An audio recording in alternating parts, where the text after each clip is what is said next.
ಇಡೀ ಲಿಂಗಾಯತನ ಒಂದು ಮಾಡೋ ಶಕ್ತಿ ಇವತ್ತು ಯಾರಲ್ಲೂ ಇಲ್ಲ. ಯಡಿಯೂರಪ್ಪನವ್ರೂ ಇಲ್ಲ, ಯತ್ನಾಳರಲ್ಲೂ ಇಲ್ಲ. ಹೀಗಾಗಿ ಒಂದಾಗು ಸಾಹಿತ್ಯ ಕಡಿಮೆ ಆಗ್ತಾ ಇದ್ದಾವ. ಒಕ್ಕಲಿಗರು ಅಂತ ಲೀಡರ್ ಯಾರಿಲ್ಲ ಒಂದು ಮಾಡೋಂಥದ್ದು. ಒಂದು ಕಡೆ ಡಿ ಕೆ ಶಿ ಅವರು ಇದ್ದಾರೆ, ಇನ್ನೊಂದು ಕಡೆ HDK ಇದ್ದಾರೆ. ದೇವೇಗೌಡರಿಗೆ ಮೊದಲು ಬಲ ಇಲ್ಲ, ಕುಟುಂಬ ರಾಜಕಾರಣ ಮಾಡ್ತಾರೆ ಅಂತೇಳಿ ಡಿ ಕೆ ಶಿ ಅವರಿಗೂ ಭ್ರಷ್ಟಾಚಾರದ ಆರೋಪ ಸಾಕಷ್ಟು ಇದ್ದಾವೆ. ಹೀಗಾಗಿ ಇಡೀ ಒಟ್ಟು ಸಮುದಾಯವನ್ನು ಇನ್ನುಳಿದಲ್ಲಿ ಕನ್ವಿನ್ಸ್ ಮಾಡೋಂಥ ಶಕ್ತಿ ಇಲ್ಲಿ ಉಳಿದಿಲ್ಲ. ರಾಮಕೃಷ್ಣ ಹೆಗಡೆ ಅವರಲ್ಲಿ ಒಂದು ಚರಿಷ್ಮಾ ಇತ್ತಲ್ಲ, ಎಲ್ಲ ಮೇಲ್ಜಾತಿಗಳು ಒಕ್ಕಟ್ಟು ತೊಗೊಂಡು ತಾನೊಬ್ಬ ಲೀಡರ್ ತೋರಿಸ್ಕೊಳ್ಳೋಂಥ ವ್ಯಕ್ತಿತ್ವ ಇತ್ತಲ್ಲ, ಅದು ಇವತ್ತು ಯಾರು ಕಾಣ್ತಾ ಇಲ್ಲ.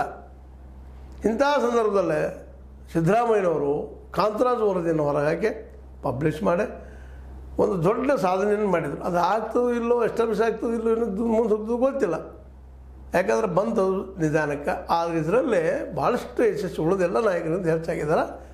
ಯಾರು? ನಮ್ಮ ಸಿದ್ದರಾಮಯ್ಯನವರು. ಅದಕ್ಕೆ ಈ ಸಲ ಅವರು ಶತಾಯಗತಾಯ ಪ್ರಯತ್ನ ಮಾಡಿ ಕಾಂತರಾಜ್ ವರದಿಯನ್ನು, ಜೊತೆಗೆ ಜಯಪ್ರಕಾಶ್ ಅವ್ರ ವರದಿಯನ್ನು ಆದರ್ಶ ಎಷ್ಟು ದಿನ ಇದ್ದಾರೆ ಜನರ ಲೆಕ್ಕದ ಮೇಲೆ ಮಾಡೇ ಬಿಡೋರು, ಇದನ್ನು ಮಾಡೇ ಬಿಡ್ತಾರೆ ಅನ್ನುವಂಥ ದಟ್ಟವಾದವನ್ನು ಕೇಳಿ ಬರ್ತಾಯಿದೆ. ಯಾಕಂದರೆ ಇನ್ನುಳಿದ ಕಡೆಯೂ ವೈಯಕ್ತಿಕವಾಗಿ ಸರ್ವೆ ಮಾಡಿಸಿದ್ದಾರೆ, ಖಾಸಗಿಯಾಗಿ ಸರ್ವೆ ಮಾಡಿಸಿದ್ದಾರೆ, ಏನಿಂದ ಸರ್ವೆ ಮಾಡಿಸಿದ್ದಾರೆ, ಸುದ್ದಿಗಳಿದ್ದಾವೆ. ಹೀಗಾಗಿ ಈ ಸಲದ ಈ ಕಾಂತರಾಜ್ ವರದಿ ಹಂಗೆ ವೇಸ್ಟ್ ಆಗುವುದಿಲ್ಲ ಅಂತ ಅನ್ನೋದು ಅಷ್ಟು ಸ್ಪಷ್ಟ ಅದ.